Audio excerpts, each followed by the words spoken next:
My best friend wants to borrow my husband for marriage part 2. Cassie Martinez.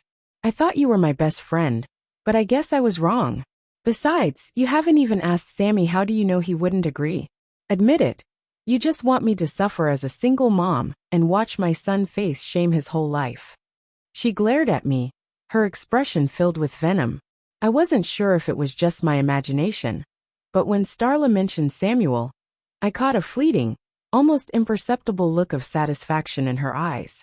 When I got home that evening, Samuel had just finished making dinner, and as soon as he saw me, his face lit up with a warm smile.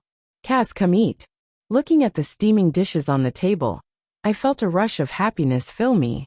As we ate, I mentioned to Samuel the conversation I had with Starla earlier that day. The sound of Samuel's spoon dropping onto the table echoed in the quiet room. His face suddenly filled with visible panic. What's going on? I asked, puzzled, staring at him. Samuel hurriedly picked up the spoon, and trying to act normal, served me a spoonful of braised pork. It's nothing. I've never met someone so outrageous. I was a little shocked, that's all. But I wasn't really listening. My mind was still on the braised pork in my bowl, because I never eat braised pork. The next evening after work, I was about to collapse onto the couch when I noticed Samuel's briefcase sitting there.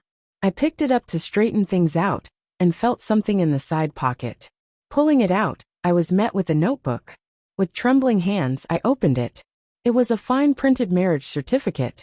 I held my breath, my hands shaking as I flipped it open. The names on it were unmistakable: Samuel Pierce and Starla Pierce.